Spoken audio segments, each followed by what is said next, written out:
Well, this is kind of cool to see. I'm John Renton with the retro review of AWA Christmas Night 1984. It was cool for a few reasons. One, you get to see Rick Martel as AWA World Champion, getting the recognition he deserved for being the great talent that he is. Well, was, but I mean, he is still alive, so I mean, his career is done. But the whole point is Rick Martel was really fucking great for a number of years, and I think deserves more recognition. And also, it was great to see the AWA actually having hot crowds, because, like, around this time a year prior, Hulk Hogan, Gene Okerlund, so many others had left because Vince McMahon offered them more money, and Vern Gagne was kind of a goddamn idiot. So you got to see AWA when they still had, some hotness to them. Because, boy, after another couple years, they were not a hot promotion at all, and I'm amazed they lasted until 1990/1991. So there is a notice in the beginning, presented in its most complete form possible due to technical difficulties with the original production. Right into the action. It's like an hour and 45 minutes. I think an hour and 44, hour and 45 minutes. We start off with newly heel Billy Robinson versus Steve Olanoski. Olanoski, and I apologize for mispronouncing that. I'm not too familiar with some of these towns. Billy Robinson I'm familiar with, though you get to see him on the downside of his career here. Steve wasn't that bad.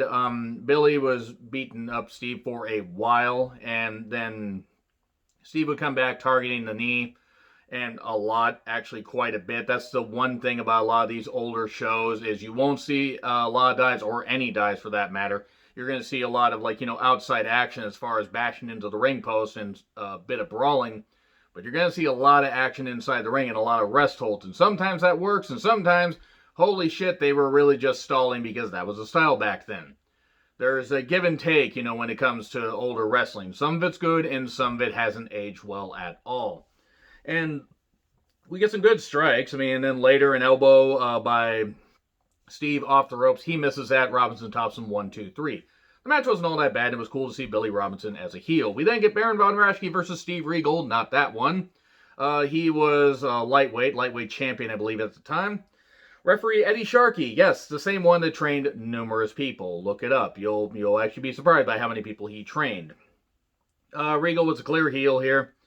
One line that made me laugh in this goddamn match, as Steve Regal grinds away in the neck area. I don't know why that made me laugh, but it did. There was a lot of targeting of the head, a lot of rest hold. Baron von Raschke, it's actually, crazy to think about that he would still wrestle after this, and he could barely goddamn move. Now, he did work a bit of a tough style, and did have some good blood feuds, but good God, he barely could move here, and he would wrestle for another, I think, off and on for about another 12 years after this. And then he gets the Claw Master, and then that's all the people need to know, and he got that, and Regal gave up, so Baron von Raschke won. Now we get Mr. Sayuto versus Jim Brunzell, who would later become one half of the Killer Bees. This was joined in progress. It was a 20-minute time limit, and I think we got to see maybe 7-8 minutes of it. Mr. Sayuto, it was kind of cool to see him and Jim trade some submissions here. Nice armbar by Sayuto. A lot of sleeper usage and leg locks. And eventually went to the 20-minute draw. And we got to see maybe half of that, if that. It wasn't bad for what it was, but it isn't something you need to go out of your way to see. What you should go out of your way to see, though, is Nick Bockwinkel versus Curt Hennig. I think it was somewhat clipped a little bit, but you got to see quite a bit of the match. And Nick Bockwinkel, and he would retire from full-time competition soon after this. I think like a few years after this, after losing to Curt Hennig in, was it May of 1987? It was something like that. And Curt Hennig, babyface Curt Hennig, was just so goddamn cool to see. And these two always had great goddamn matches, because Nick could still go into his mid-40s and probably still could have gone even into his mid-50s if he still wanted to. But Curt Hennig, just great to see him on the rise here, and really, really good stuff. Some good near falls, figure four spot. Small package, Curt Hennig gets the victory, and what you really should see is the aftermath. Now, you think about raucous crowds in the South, and even there are the New York crowds that got upset when Stan Hansen broke Bruno's neck, and Ivan Koloff beat Bruno in the Garden. You think about hot crowds on occasion, and my God, you see Nick Bockwinkel got upset. He busted Hennig open. He was beating him up. The fans were throwing batteries in the ring. Somebody threw a chair in the goddamn ring. The fans were fucking pissed. This is where the show really picked up. It wasn't that the other matches are bad. This is where shit really picked up, because they hated Bockwinkel. They respected him as a technician, but they hated him absolutely goddamn hate him. I mean, they would respect him by the end when he would retire as basically a hero because he had been with the company for so goddamn long. But it's just, good God, the crowd was booing the shit out of this, and he just kept hammering on him and hammering on him. Wrestlers were trying to break this shit up, and it was really goddamn good. And then we get King Kong Brody, aka Bruiser Brody, and the Masked Superstar versus Sheik Adnan El Casey, who would later become General Adnan with Sergeant Slaughter for that ill-advised heel run in the WWF. It was WWF at the time. They took on Great Gagne and Jerry Blackwell. It was a hot start, and the crowd loved it when Gagne and Blackwell were on the offense. Now, Brody, cool to see Brody outside Texas, I will say that. And I know he wrestled all over, and he was big in Japan, and that was, recounted in his Dark Side of the Ring episode, which, by the way, if you haven't checked out my review of that, holy fucking shit, got angry, and I'd already seen that episode before, but Blackwell tags Greg. He battles Brody a bit. That was a bit of a size difference I didn't necessarily buy, but Brody was good at selling.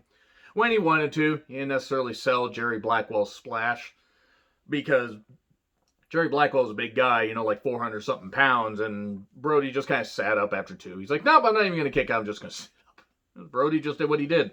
We had a cool double drop kick spot from the faces. 400-pound man doing a drop kick, that was pretty impressive, especially in the 80s. We get a ref bump.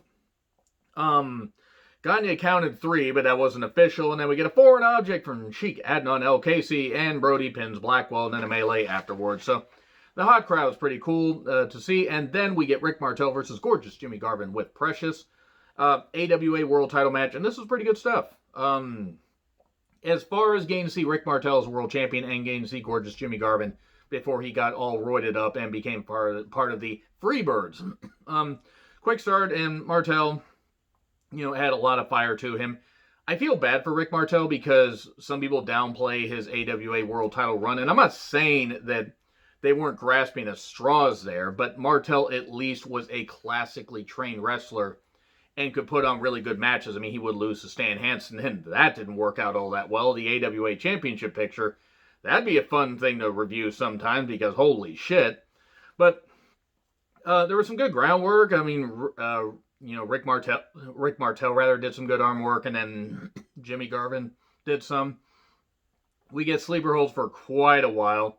Martel comes back with a lot of fists, and then a foreign object behind the ref's back, and Garvin he hits him in the back of the head, and then pins him 1, 2, 3. But then Wally Carbo, who helped run things in the AWA and was the on-screen matchmaker, and also worked with Vern Gagne, check that out. There's a whole thing that I could go into, and more historians should go into more than just a fan like myself.